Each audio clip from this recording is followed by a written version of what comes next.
Hi, today I want to show you how to paint a portrait in oils on linen. I'll be working on a portrait of a girl using basically primary colors, because today I want to show you and talk more about colors, how to use colors. I made a full video tutorial for those of you who are interested in learning more, so it's available to download from my webpage, alongside with many other tutorials I made for you, for beginners, and for people who want to learn painting. So check it out. You'll find the link in the description box. And if you're ready, let's begin. So in the very beginning, I'm going to work on a quick sketch. This is a very basic thing I usually do when I start painting, a quick sketch, because I want to, first of all, make a good composition, and second of all, set up the right proportions. This sketch will help you in the future when you start working on the colors. You will feel that you don't spend so much time to redo your painting if you have a good foundation for it, if you have a good sketch and a drawing. You don't have to spend a lot of time. I usually suggest you making it freehand, because if you do it freehand, you get more experience and you learn how to do it properly. However, if you don't feel confident doing it freehand, you can use some tricks and trace your under drawing or project it. It's up to you. You can find lots of other solutions on the internet. I'm doing it freehand, and first of all, I care for the big form. I don't care for the details in the beginning, and details are not that important. In the beginning, I care for the composition, so I make sure that the head is not too big or too small. We have enough space, but not too much empty space around. So it's really important that you don't place the head right in the center. Yeah. Also, don't forget to leave some space, more space in front of the eyes. Another thing is to carefully measure the big proportions, like height of the head compared to the width of the head. I constantly talk about this in my tutorials, so you can watch it and get more information in other videos.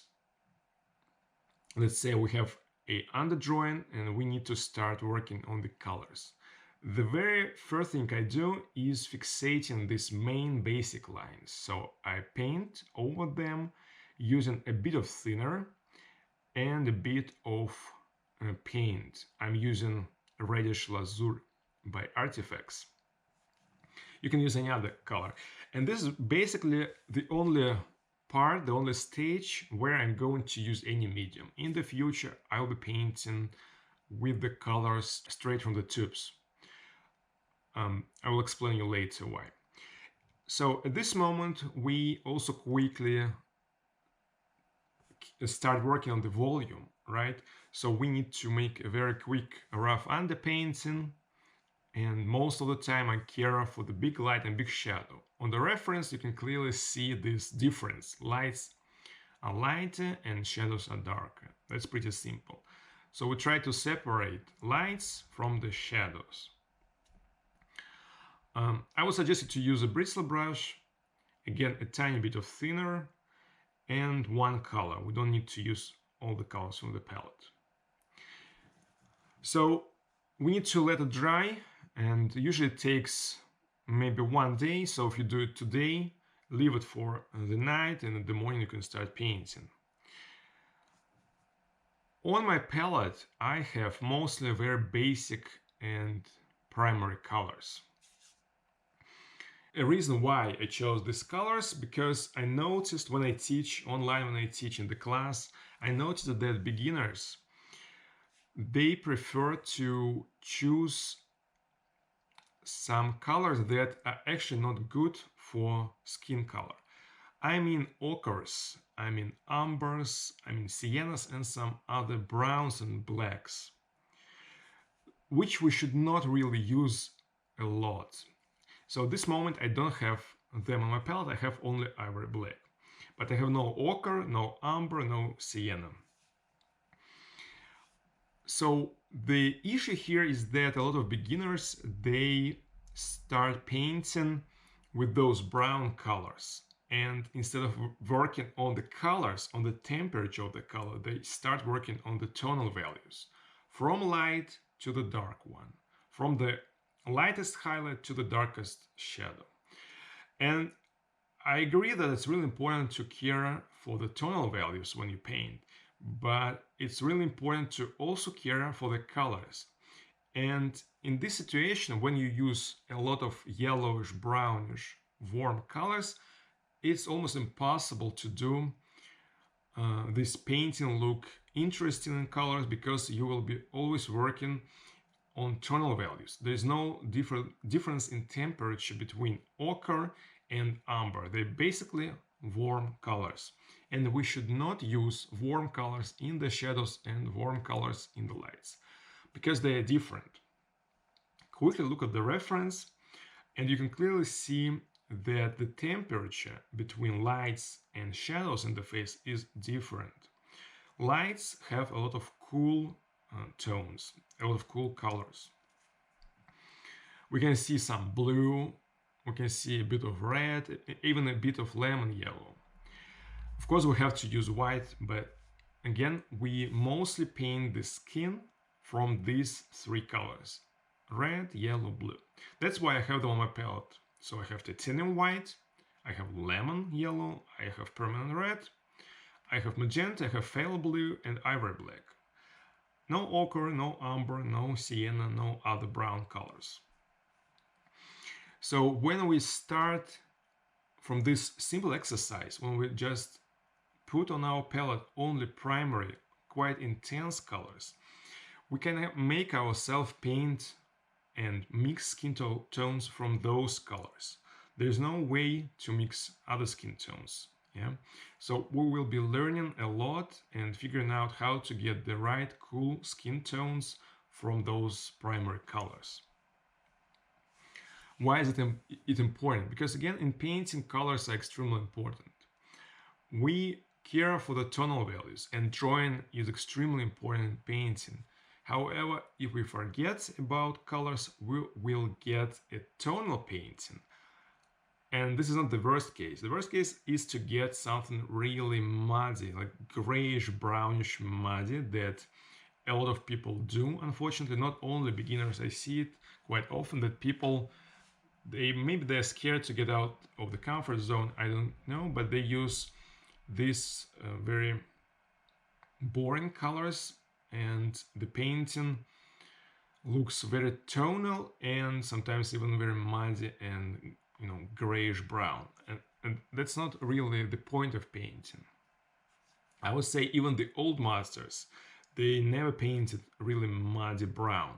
They have quite clean colors. Maybe they're not always so bright, and not always we can see the difference in temperature, but the painting has developed a lot since then, and now we know, and we have a lot of experience, we know how to apply different colors with different temperature in our paints. So the basic rule here is that the lights are not just lighter than the shadows, but they are cooler than the shadows. So in the lights we use white plus a bit of blue, a bit of red, a bit of lemon yellow. In the shadows we also should not use just browns. We use black plus yellow, and then you get a very deep green color. And if it's too green, you can use a bit of red to make it slightly warmer and less green. And if it's too light or it's too dark, you can control it with other colors. So even if you look at the shadows on the source picture, you can see that they are not just brown. So in this painting, I would say we have some brown in the background. Maybe some deep shadows, like shadows in the nostrils, they could be painted with black plus red. But the rest of the face, we should try painting using some bright colors, intense colors, primary ones. So in the forehead, which is the lightest area in the painting, we have to use quite a lot of blue and white. Then we on the cheeks we have warmer tones, but still it's a very strong light. So the cheeks will be a bit warmer. The chin will be even warmer. And if you look at the neck, it's even warmer, right? So we have really different tones, tonal values, and different colors from the forehead to the neck. Yeah, the forehead is the lightest and the coolest, the neck is the warmest and the darkest light here. So one of the issues why we get brown paintings, muddy paintings, is the palette we use. Clean it up, make sure you don't use too much of brown. Another issue I noticed that can create very muddy tones is the amount of medium some beginners like to use. So if you use a lot of medium, if the paints are very thin, you can easily, not on purpose but accidentally, blend one color into another color on your canvas, and when you do it constantly, when you blend too many colors together, again you will get a very neutral shade, yeah, very brownish shade or very just muddy gray shade. Even if you mix all the primary colors together, like yellow, red, and blue, you will end up having something really deep brown, neutral brown. Yeah, so that's the reason why some people get very brown skin tones, because they use too much medium and they blend too many colors together, right? So the solution here is to use either no medium or very little of it, like a tiny bit. So at this moment I'm painting wet and wet. I don't have any medium. I'm working from the paints. I'm working with the paints from the tubes, right? So the paints are thicker and it's more comfortable to put one brush stroke on the canvas, then put another next to it. Then if you need, you can put the third one on top, so you don't have to constantly mix them together. And this is one of the tricks how to keep your painting very clean in colors. Don't blend too much. So if you look at my painting at this moment, you can clearly see different color zones on the portrait. Yeah, the forehead is cooler, but it's not just flat forehead. Forehead has its own shape. Yeah, so in the strong light it has a lot of blue and white. Then on the right side it gets half tones, so we use some green over there. We mix it from blue, from the yellow, lemon yellow. If it's too green, we can use a tiny bit of warm red. So the forehead is kind of bluish, yellowish, yeah, very cool, very light. Another another color zone is the cheek zone. We have a lot of blood vessels over there, so it's not just dark because it's further away from the light source. It also has more red in it, yeah. So we painted slightly warmer with more red, but one cheek that is on the left gets more light from the light source, the other cheek less light. So one cheek will be red but cool red, the other cheek will be darker and we'll use warm red over there, right?